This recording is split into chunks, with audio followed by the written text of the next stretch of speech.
Olá, alunos! Aqui é o professor Ricardo Balbio e hoje nós vamos conversar sobre o PET, volume 7, do primeiro ano do ensino médio, referente às semanas 1 e 2. E esse PET, então, vai falar de conservação de energia. Ao longo do PET 6, nós estudamos os tipos de energia mecânica, né? Então, estudamos energia cinética, energia potencial gravitacional, energia elástica, e fizemos vídeo aqui no canal do YouTube para todas essas semanas do PET volume 6. Então, quem aqui não fez alguma atividade, pulou alguma semana do PET 6, ele vai ser muito importante para a gente entender o PET volume 7. Então, voltem, deem uma lida no PET anterior, veja aqui no canal os vídeos anteriores desse PET, porque está tudo conectado, não dá para pular uma matéria, não. Então, agora ele vai falar de conservação da energia. Então, essas 2 semanas aqui, o PET está bem teórico. Então, vocês podem ver que é um texto, né? Então, leiam ele com calma, entendam tudo aqui. O que é importante para a gente entender? Energia mecânica é igual a energia cinética mais energia potencial. Energia potencial são 2 tipos, gravitacional e elástica. Então, vamos lembrar um pouquinho? Energia cinética está ligada a movimento. Então, um corpo que está com alguma velocidade, ele tem energia cinética.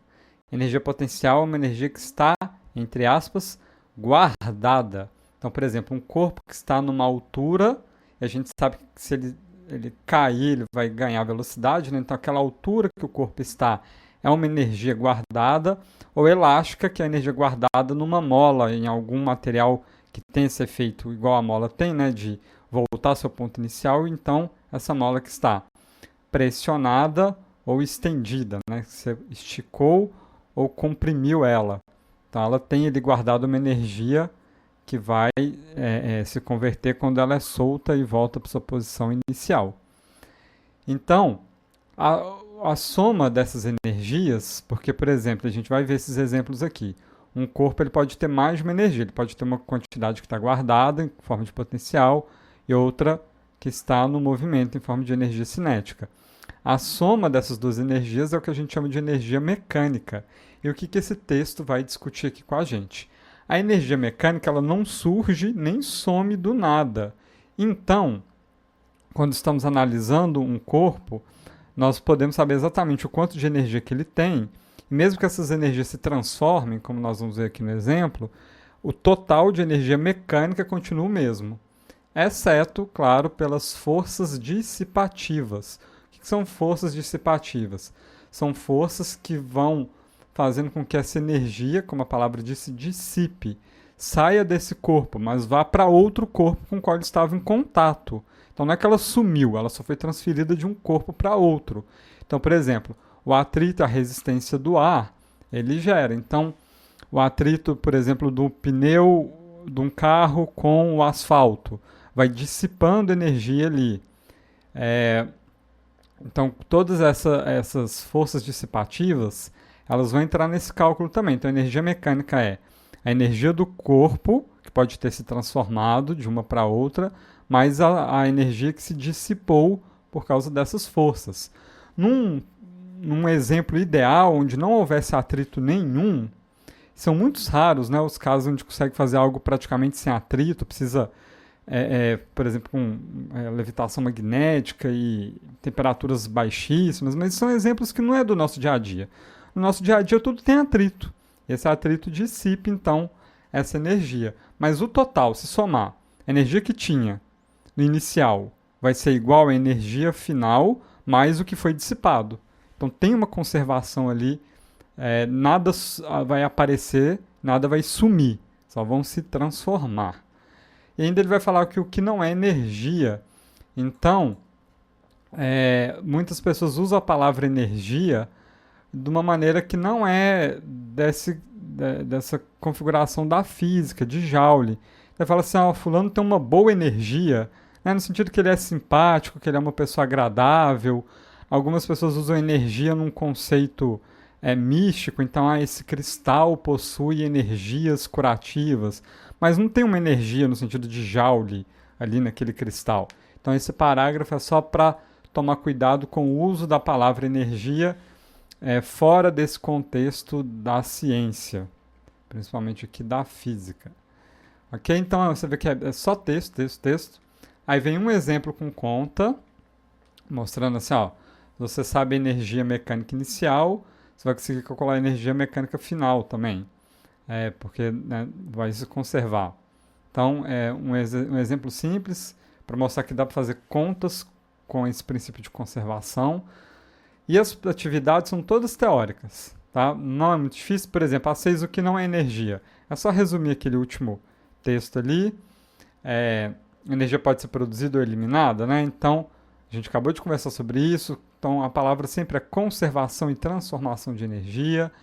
Tem aqui que ele pergunta, se tinha exemplo de forças dissipativas.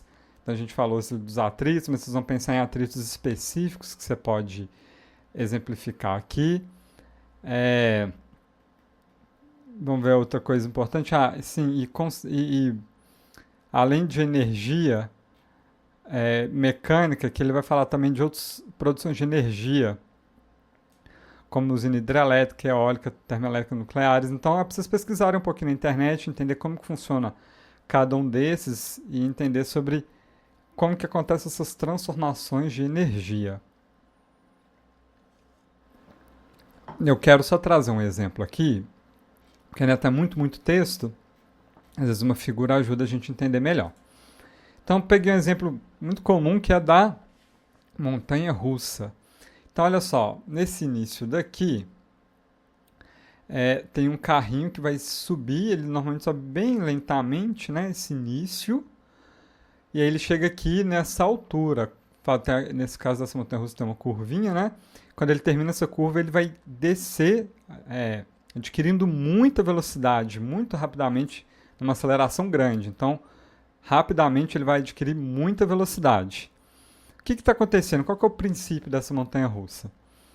Ele vai aqui lentamente subindo e ganhando energia potencial gravitacional. Quando ele chega aqui no alto, ele está no seu máximo de energia potencial gravitacional. Quando ele cai, essa energia potencial gravitacional se converte em energia cinética e ele adquire muita velocidade. E ao longo da montanha-russa tem pontos que são mais altos, pontos que são mais baixos, mas nenhum ponto é tão alto quanto esse inicial.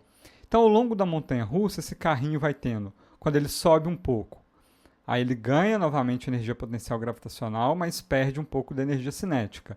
Aí ele desce, então diminui a energia potencial gravitacional e sobe a energia cinética. E assim vai tendo essas transformações até que ele pare.